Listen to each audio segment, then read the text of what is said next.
all the way up in the marbles, up on just as it starts to go into the Yes, grass. yes, And he's running around through there like a dadgum super late model, and you know, never and lifted. there's dirt and gravel and stuff flying everywhere, you know, and he never let up. I think that was the 9 of Mason Lumen, where Yeah. he was up there on the top, the yellow car. Yeah. I captured that. Did you? Yeah. All right. It was awesome. Dirt's flying. You captured I love everything, it. girl. I did. I blew But through that a was- lot of SD cards that night.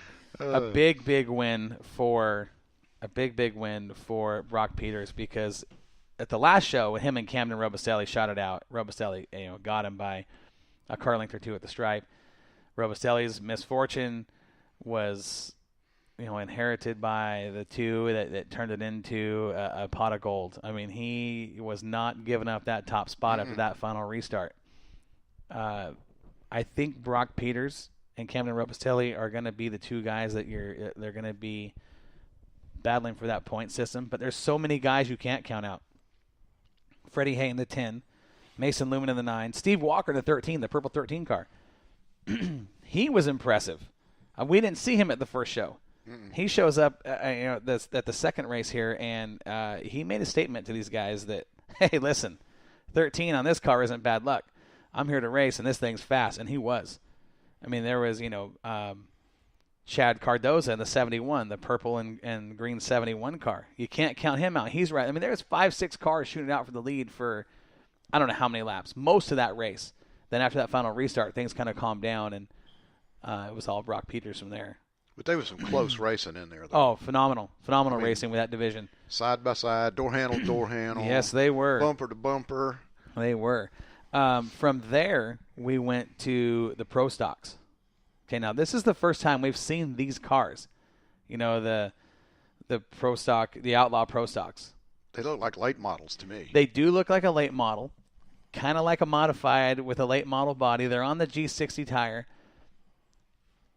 We see these once a year. Typically, we as a crew go down to Bakersfield and we see them at the Budweiser Nationals. We're going to see them a couple more times this year at Southern Oregon, and I'm telling you right now, I'm pretty excited about that because I was impressed. They are what a good group of guys, and we had several drivers that could have won that deal. It came down to two in about the second half of the race, Scott Flowers and Dr. Scott Lenz in the 51L. And did these guys, just like the Dwarfs, had these guys standing up, screaming and yelling. Scott Lenz, he's a popular driver down there in Southern Oregon. He won a couple weeks ago in Wairika at the opening series race for those guys. Comes to Southern Oregon as the points leader, leaves as the points leader, but Scott Flowers, who is looking for his first win, and what I was told 4 years since he's actually won a feature on that series or in that division, he says, hey guys, listen, I'm here to run. I don't care who's in that 51 car. No mercy. And he gave Scott Lenz everything he can. I don't know if this was the race of the night. There were so many good races. This had to be up at the top of the list because those two drivers went door to door and bumper to bumper for probably 10, 12 laps of the 15 that were, or 20 that were ran. At least. And at one time, it looked like Scott Lenz was going to run away. Then they got the traffic, and Flowers reels him in and got underneath him and challenged him. And I'll tell you, talking with Scott in Victory Lane, Scott was happy to get that win because he thought at one point he had him cleared. And here comes Scott Flowers on the bottom of that 21 car and said, hey, here's my colors. I'm right here with you. Let's go through traffic and see who wins this deal. And as they were making their way out of turn 2, Flowers got a little sideways. He had to lift the throttle just enough where it put Lenz out about 3 car lengths, and that's kind of how they finished. But Scott Lenz in Victory Lane said, he kind of looked at me like, man, that was that was a good win for us because Scott was there. Scott Flowers was there, and he challenged him. And if you haven't seen these guys drive, these guys are quality drivers. I mean, I didn't see anybody that was out of. I mean, you got to remember they're on the G60 tire. Not the best. Well, grip some in of the them were world. on slicks, and I think some were on the G60. I don't know what the exact tire rule is there. We'll have to do a little research on that. But okay, so who's your asphalt takeoffs? G60s. Well, I'm What is talking. a bot? Roy Bain sent us a message. It says, "Who's your asphalt takeoffs?" And I think it means not G60. So I'm thinking that's what it is. It's the Hoosier. Okay, so they're running the slicks. Okay, now they don't run the slicks down there and the Bud Nationals. They have to run a G60 tire, so that's why I was saying that. Those guys, what a show! I'm excited. We're only going to see these guys 3 times this year on the schedule. I wish we saw them a lot more than that. Yeah. Because it was a great show. It was a great show. Yeah, not G60. Thank you, Roy. Much appreciated. What were your guys? Because it was the first time you guys have seen the pro stocks. Give street stocks a run for their money. I think you're right. And action. Action, right? The racing action, right? It just blew me away. And we, how we all feel about street stocks here, all of us. Yeah. There isn't a single person sitting here in this studio that doesn't.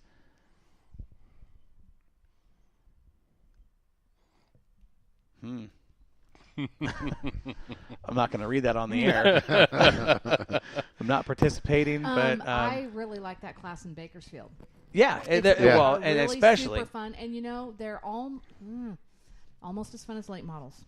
Well, it was surprising to me in Bakersfield because I'd never seen them. Well, and Bakersfield, like I said, is that track, from day 1 to day 2, it's 2 different tracks. And day 2, it is as slick as any track you're going to find in the country. And those guys are on the same tires the modifieds are down there, the G60s. Makes it even tougher than these guys that are on the Hoosier asphalt takeoffs. They're fun to watch. Yeah, absolutely. Great class down there. Yep. And there was a couple 3 wides happening coming out of there was. turn 2 on the back. There was a lot of 3 wide at that end of the racetrack. It's almost like you get the look of the dirt late model and the activity of a modified. Yeah. It's a great combination. It really is. It's a great class. I wish it was. I wish they were there on a regular basis. Yeah. Excuse me. Still getting my voice back after last weekend. I think what we should do is go back into we'll go into the drone files and the main camera and see if we can't get a video of the pro guys up there. Yes, we will. I just got a message here on the chat line from Don Martin. It says, issue is fixed that was causing people to not be able to see Southern Oregon Speedway updates on the webpage.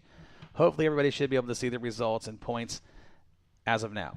Okay, so if you want to know where you're at in points, or if you're a fan, you want to know who's where in points, you can now go to the Southern Oregon Speedway webpage and check that out, and we'll get that shared over on our page as well. Man, Pro Stocks. From Pro Stocks, we went to the IMCA Sport Mods. Dang good racing. Mm-hmm. This is probably one of the best lineups of racing I've seen at any track in a long time. These divisions together were absolutely awesome because the Sport Mods, and we've talked about these guys on our show so much. We know the quality of racing you get. I actually, and this isn't a knock on anybody, but I do like the Sport Mods maybe just a little bit more than the modifieds. These are 3-link race cars, okay? These guys don't have the 4-bar setup. They're not running quick change rear ends. Okay, they're a little heavier. They're on a 2-barrel carburetor. They're not that much slower than a modified. But the racing you get with these guys, they are putting everything they got into those race cars to drive them. Well, and that's again, how much did we see 3-wide racing with that particular division? A lot. A lot, and there was guys passing cars and using every lane that the track started to challenge them. Excuse me, my voice is still, I'm still getting it back from Saturday night. I think he used it, he kind of abused, I won't say used it, he abused it Saturday night because he started at 7 o'clock and finished up about 1:30. And he didn't shut up for maybe 15 minutes or so. We took a couple of breaks, listen, when there's that much action, you can't stop. It's and I know the people down there appreciate it because I heard a lot of guys going, you know what? I had a lady tell me, she says, I actually know what's going on out there now. I go, oh, That's okay. funny. I've heard some pretty cool things as well, but Corey, none of us have recuperated from last week. It's been a tough, and I think that it's a long day. Wednesday. It was almost, well, for us, it was about a 25-hour day. From the time we got up, worked all day, and got home, it was about 25 hours. I think it was a little longer for Ed even. No sleep. None. I kind of drove a few minutes further today and went down and just took a peek at the track and then turned around and came back. I mean, that's how close I was. Yeah. But we enjoy it. We do. And that's why we do this. There's That's why nothing we do. better. We do Nothing it for better. the love of the sport, no doubt. Sport mods. We saw things happen in that race that surprised us from front to back. I mean, guys we thought were going to be up front running from the wind got turned around and backed into the wall, and they still finished. But there were some guys that are kind of going, man, where'd he come from? And awesome racing with that class. And Well, you know what amazed me? I was sitting up there watching them come between 3 and 4. Mm-hmm. And the first time I saw it, it caught me off guard. I thought, dadgum, he broke a tie rod. Because that left front wheel is turned all the way to the left. Right. And the car's still going straight. and then it catches. And then it catches. I'm going, Yeah. holy, I thought he was going to hit the I know what wall. you're talking about. I Yeah. watched it, yeah. And I thought, holy moly, those guys are hanging out. I mean, So when they're you on the edge. you want to talk about hanging out and being on the edge, let's talk about the Sport Mod B main event. Oh, yeah. I mean, this was a race where they were taking 4 cars. We were going 15 laps. You don't have a lot of time. 4 cars from the B make it to the show. Sport Mod feature paid $1,600. This is a class that normally pays, I think, $150 to win, $250 maybe tops. Mm-hmm. Most I've ever seen. They're racing for $1,600 to win, and there were guys in the B main that easily should have been in the feature. And let me tell you why I say that. Because Matt Sanders, the 2M, who won our first feature of the year, found himself in the B main against this field of modifieds. That's how tight and how tight, close the racing was with this class. Now that modified B main, the last 3 laps is about where I noticed my voice going away, because we had some guys letting it all hang out. We got young guys trying to establish themselves. Austin Petrie in the P11. You guys, the first time we went out to Southern Oregon, Yep. we headed out to a local restaurant. He bumped into us, talked to us, thanked us for being there, helping out with the great young man. Seriously, Good nice guy. conversation. to great conversation for a kid his age and in today's world. Very well spoken. Very well spoken. Impressed. He Super nice guy. loves to race, and I think this kid is somebody you need to keep your eyes on, given what we saw in the B main. Now, darn it for him, he didn't make the feature. He missed it. I'm not kidding when I say this, by maybe half a car length. Oh, he was fighting it all the way, too. Well, he had it. Yeah, he had it. He was out of it. He had it. He was out of it. He was back in it. And then at a turn 4, there was a spinning car, and chaos broke loose. He had to dive to the inside. He was fishtailing. There was a guy outside of him that carried a little momentum. Caught him. They fishtailed across the line, and he lost it by half a car length. And he was in the final transfer spot at the time. I was leaning over the rail watching that finish. So bummed.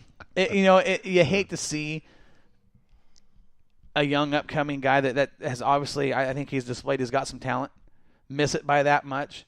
But can you imagine the fire that kid's got in him all week long now? You know, and that's a case of where if they actually had a gimme, he should have got it.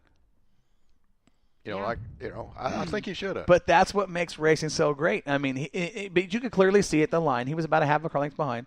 He had to get up in that inside of that berm from the rain. Was a little rough. It slowed him down. Car was bouncing around, fishtailing. He handled it. He got it across the line. He just didn't get there in time.